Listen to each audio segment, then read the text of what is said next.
নমস্কার বন্ধুরা, info Bengal news চ্যানেলে আপনাদের সবাইকে স্বাগতম জানাচ্ছি।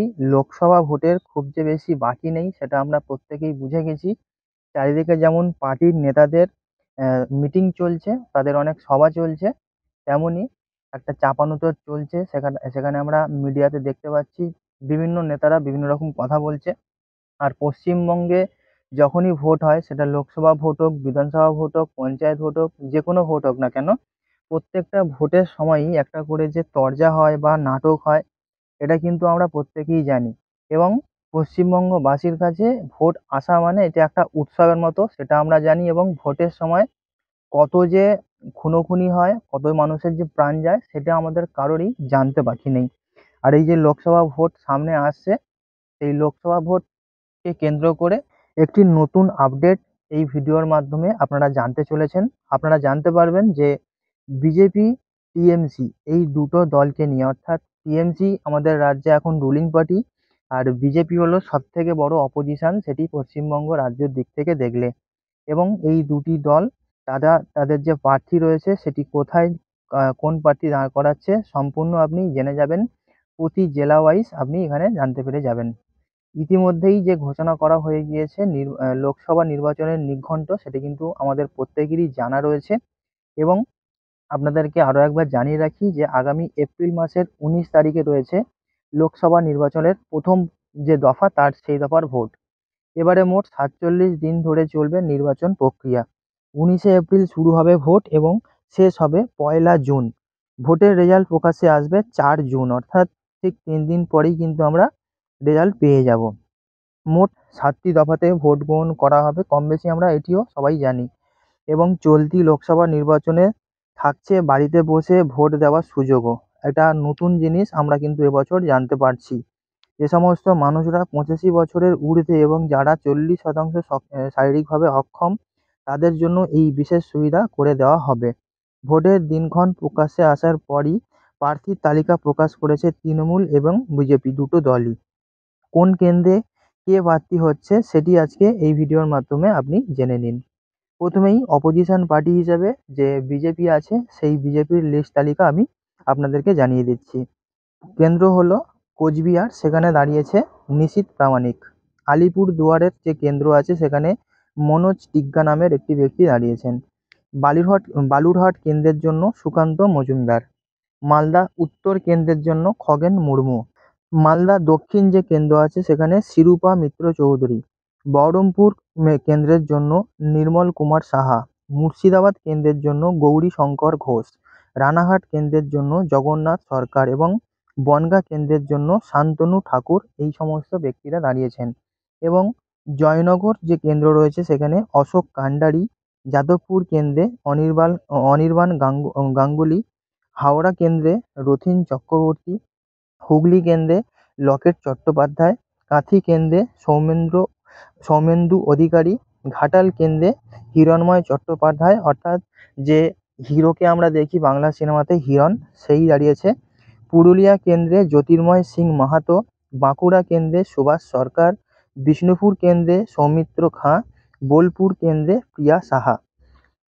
জলপাইগুড়ি কেন্দ্রে দাঁড়িয়েছে জয়ন্ত রায়। দার্জিলিং কেন্দ্রে দাঁড়িয়েছে রাজু বিস্তা। রায়গঞ্জ কেন্দ্রে আছে কার্তিক পাল। জঙ্গিপুর কেন্দ্রে আছে ধনঞ্জয় ঘোষ। কৃষ্ণনগর কেন্দ্রে আছে অমৃতা রায়। ব্যারাকপুর কেন্দ্রে আছে অর্জুন সিং। দমদম কেন্দ্রে আছে শিলভদ্র দত্ত। বারাসাত কেন্দ্রে আছে স্বপন মজুমদার। আর বসিরহাট কেন্দ্রে রয়েছে নতুন প্রার্থী। এবং যে সন্দেশখালির ঘটনাটি আমাদের সামনে এসেছিল, সেই সময় একটি বিদ্রোহী মুখ ছিল রেখা পাত্র। এই যে বিদ্রোহী মুখ রেখা পাত্র, সেই কিন্তু এখন বসিরহাট কেন্দ্র থেকে দাঁড়াচ্ছে। এবং মথুরাপুর কেন্দ্রে অশোক পুরকাইত নামের একটি ব্যক্তি দাঁড়িয়েছেন। ডায়মন্ড হারবার কেন্দ্রের নাম এখনও ঘোষণা করা হয়নি। দক্ষিণ কলকাতার জন্য দেবশ্রী চৌধুরী। উত্তর কলকাতার জন্য তাপস রায়। উলুবেড়িয়া কেন্দ্রের জন্য অর্জুন উদয় পাল চৌধুরী। শ্রীরামপুর কেন্দ্রে কবির শঙ্কর বোস। আরামবাগ কেন্দ্রে অরূপ কান্তি দিগার। তমলুক কেন্দ্রে অভিজিৎ গঙ্গোপাধ্যায়। ঝাড়গ্রাম কেন্দ্রে এখনও নাম ঘোষণা হয়নি। মেদিনীপুর কেন্দ্রে অগ্নিমিত্রা পাল। পূর্ব বর্ধমান কেন্দ্রে অসীম কুমার সরকার। এবং বর্ধমান দুর্গাপুর যে কেন্দ্র আছে সেখানে দিলীপ ঘোষ।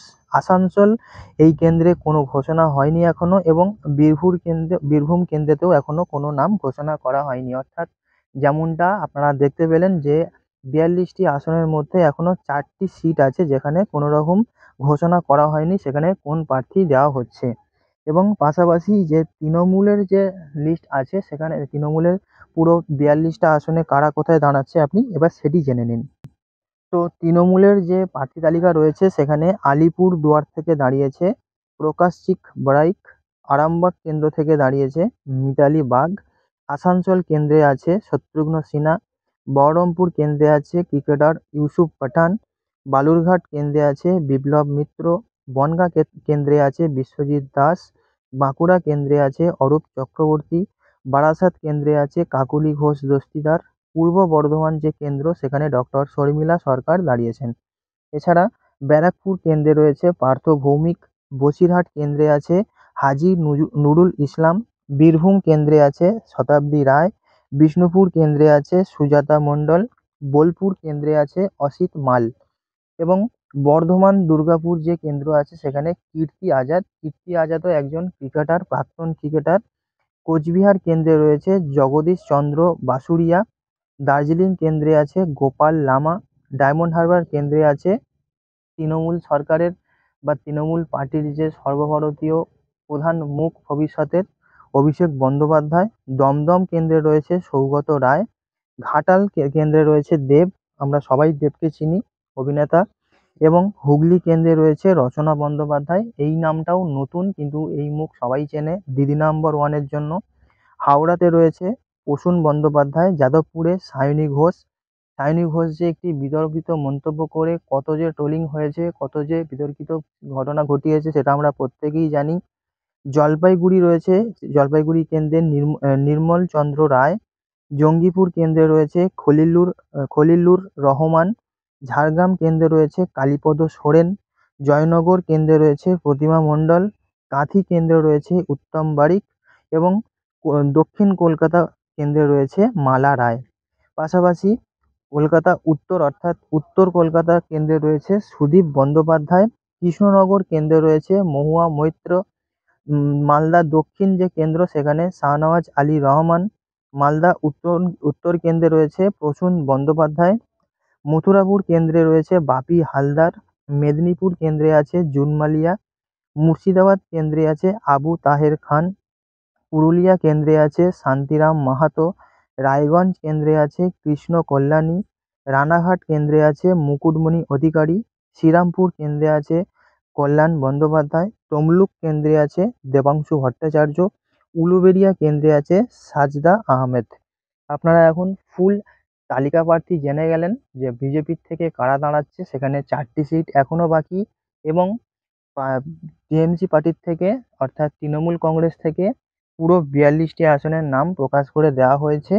তো এই হলো সিট যেখানে কোন কোন জায়গা থেকে কোন কোন প্রার্থী দাঁড়াচ্ছে সেটি আপনি এখন জানতে পারলেন। তো এই ছিল আপডেট। তো বন্ধু, আপনাদের সবাইকে ভিডিও শেষ করার আগে একটি গুরুত্বপূর্ণ বার্তা জানাবো, সেটি হলো যে বহু ভোট আসবে, বহু ভোট যাবে। যে সমস্ত উচ্চপদস্থ নেতারা রয়েছে সেটি বিজেপির হতে পারে বা টিএমসির হতে পারে, এই দুটি দলের যে সমস্ত নেতারা রয়েছে এদের নিজেদের মধ্যে কিন্তু প্রচুর ভাব ভালোবাসা রয়েছে। এরা যখনই একে অপরের সঙ্গে দেখা করে কেউ মারামারি করে না, রাগ করে না, গালাগালি করে না। কিন্তু আমাদের মতন নিচতলার যে সমস্ত সাধারণ মানুষজন রয়েছে আমরা প্রত্যেকেই এই পার্টিটাকে নিয়ে খুবই হিংসা করে ফেলি। অন্য পার্টিকে আমরা সহ্য করতে পারি না, আমার পার্টিকে অন্য কেউ সহ্য করতে পারে না। আপনাদের সবারই একটা কথা মাথায় রাখা উচিত যে দিনের শেষে আপনাকে বাড়ি ফিরতে হবে, আপনার পরিবার রয়েছে, আপনার প্রিয়জন রয়েছে, ছেলে মেয়ে স্ত্রী সবাই রয়েছে, বাবা মা প্রত্যেকেই বাড়িতে রয়েছে, এবং তাদের কথা চিন্তা করে তাদের মুখগুলো মনে রেখে আগামী ভোটকে নিজেদের একটি ওই হিংসা ছড়িয়ে নেওয়ার মতন জায়গায় না গিয়ে শান্তিপূর্ণভাবে থাকুন, এবং কোনো রকম ঝুট ঝামেলা বা গন্ডগোল থেকে অবশ্যই দূরে থাকুন, এবং নেতাদের যে সমস্ত উস্কানিমূলক কথা থাকে সেই কথাতে রেগে গিয়ে কোনো রকম আইন নিজের হাতে না নিয়ে কোনো রকম রুষ্ট ঘটনা না ঘটে বা নিজে থেকে কোনো কিছু পদক্ষেপ না নিয়ে কিন্তু আপনাকে সুরক্ষিত থাকতে হবে, এটি আপনাকে ভুললে চলবে না। তো বন্ধু, দেখা হচ্ছে আপনার সঙ্গে পরবর্তী ভিডিওতে। ততক্ষণ আপনারা সবাই খুব ভালো থাকুন, নিজের যত্ন নেবেন। আবারও বলছি, ভোটের সময় কিন্তু খুব সাবধানে থাকবেন। Good bye.